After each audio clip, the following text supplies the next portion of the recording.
Hi everybody, welcome to my channel. Love you guys. I'm Liz, and today on my video I'm going to play in my intuitive art book using an inspiration from Chris Loud Art, and he's got a vibrant and bold contrasts video I'm pulling inspiration from today, and a lot of bright colors, some black, some white, some this, some that, and I'm going to make it my own in my intuitive painting collection book, just made from an old magazine. And I've got a lot of supplies out today.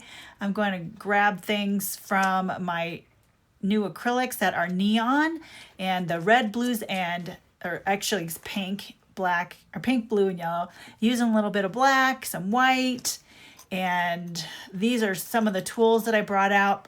Whether I use everything or not is, I just bring out what I think I'm going to need and or want to work with. And a lot of these are inspiration from his video, so that's what I've kind of brought out. And I don't know if this thing even works anymore. I found out later that it does not.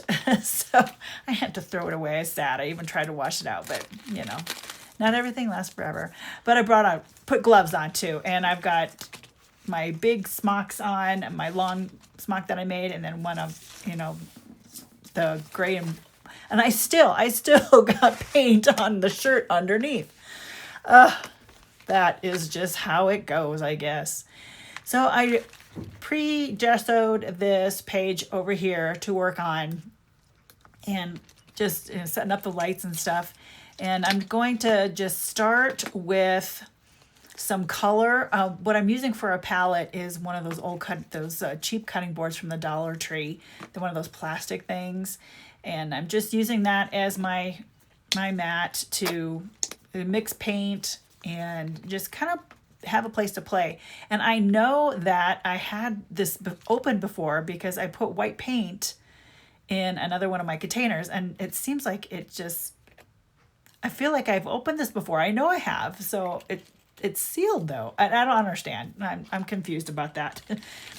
Anyway, so I just pulled some out with my palette knife because this paint is actually pretty thick. It is an apple barrel paint, but yeah, and I put some in that little container just so I'd have a little one of that, but it's too thick and it doesn't quite work.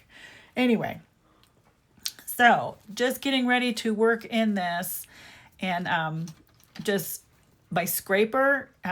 Chris Loud used his scraper on the video that I watched, so I brought out 2 sizes of those and just start spreading paint willy-nilly, intuitively, just however I want it to be. And I kind of felt like there should be sections of color in here in order for the abstract to work, just to have some sort of definition, some sort of lines that give the excuse me, that give the painting some structure. And I'm no pro about this, but one thing that these colors do when they're mixed together too is they draw the eye around the page. And if you add lighter colors too, you're going to have some brightness where there's going to be a focal point, and then other colors around that. And I'm just playing here, adding some of that neon yellow and that neon pink, making some cool oranges and a little bit of greens, and it just gets messy and fun. And I kept that yellow in the middle, just because it's going to be kind of shiny in the middle. So it does evolve as the painting goes on, and I'm just going to play with this and a bunch of different tools and let you enjoy the process, and I will talk to you at the end.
Well, I hope you enjoyed that. That sure was fun for me. Check out Chris Loud Art. He has a lot of good tutorials and process videos of his abstract art creations, and they're very doable, so I thought that was important. And I'm adding a few extra touches of highlights on these blobs and it was a lot of fun to make this. The freedom to just create, absolutely worth it. And I do like my neon colors, and this was an idea that he did too. He just made this, he had a white frame that kind of showed what it would look like if there's anything missing or highlights or whatever. And so I made my own, and I like that a lot. So anyway, that's it for this video. I hope you guys enjoyed. Love you guys. Take care. And as always, God bless. Bye-bye.